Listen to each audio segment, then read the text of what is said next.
عقل حلال، عقل حرام سے روکا گیا ہے۔ ولا تاکلوا اموالکم بینکم بالباطل، اور دیکھو اپنے مال آپس میں باطل طریقوں سے مت کھاؤ۔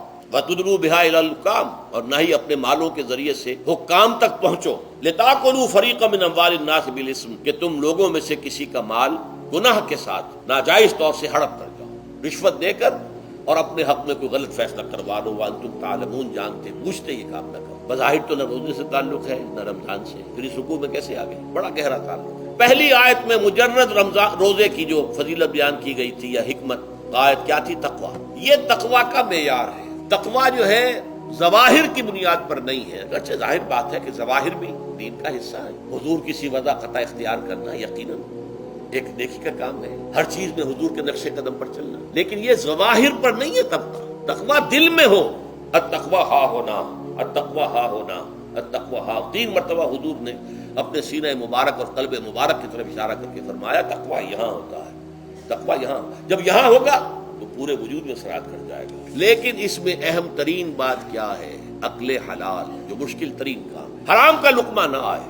جیسے کہ کہا گیا ہے دعا کے بہترین مقام پر پہنچ گئے ہو، حرم کعبہ کے ملتزم کے ساتھ چمٹے ہوئے ہو اور دعائیں کر رہے ہو، اب اس سے زیادہ دعا کی قبولیت کا کون سا وقت ہو؟ یا آپ کھڑے ہو گئے جبل رحمت کے اوپر سب سے اونچے مقام پر جا کر، اور آپ نے 2 گھنٹے سے ہاتھ اٹھائے ہوئے ہیں، اللہ اے اللہ یا رب یا رب، لیکن حضور نے فرمایا کہ ایسے بہت سے لوگ ہیں، رجل یطیل السفر اشخص اغبرا، ایک شخص ہے سفر کی وجہ سے بہت لمبا سفر کر کے در باندھا تھکا باندھا ہے، اور اس کا وہ احرام جو ہے وہ بھی میلا کچیلا ہو چکا ہے۔ ظاہر بات ہے آج کی بات نہیں ہو رہی ہے، جبکہ آپ 4 گھنٹے میں تو پہنچ گئے جدہ، اور پھر 2 گھنٹے میں مکہ پہنچ گئے، اور جا کر 2 گھنٹے میں آپ نے جو ہے عمرہ کیا اور بعد چھٹی۔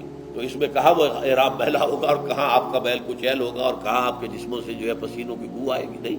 لیکن جو یہ سب کرتے تھے اور پھر کعبے سے ملتزم سے چمٹ کر دعا کرتے تھے، یا رب یا رب، یمد یدیہ الی السماء، وہ ہاتھ اٹھاتا ہے آسمان کی طرف، یا رب یا رب، وَأَنَّىٰ يُسْتَجَابُ لِذَٰلِكَ، اور اس شخص کی دعا کیسے قبول ہو؟ وَمَطْعَمُهُ حَرَامٌ، اس کے پیٹ میں جو غذا پڑی ہوئی ہے وہ حرام سے ہے، مَلْبَسُهُ حَرَامٌ، اس کا لباس جو اس نے پہنا ہوا ہے چاہے وہ احرام ہی ہے وہ حرام کے پیسے سے کمایا گیا تھا، وَغُذِيَ بِالْحَرَام، اور اس کا پورا جسم جو ہے جس غذا سے یہ تنو توش تیار ہوا ہے وہ حرام کی، ایسے آدمی کی دعا وہاں پہنچ کر بھی قبول نہیں ہوتی۔ لہذا تقویٰ کا اصل معیار عقل حلال، روزی حلال کی۔ اگر یہ نہیں ہے تو آپ نے متقیوں کی شکل بنا لی اور بہت ہی آپ نے اپنے ظاہر کو جو ہے بہت آراستہ پیراستہ کر لیا سنت رسول سے، لیکن اللہ کی نگاہوں میں اس کی کوئی قدر و قیمت نہیں ہوگی جب تک کہ آپ کا رزق حلال کرنا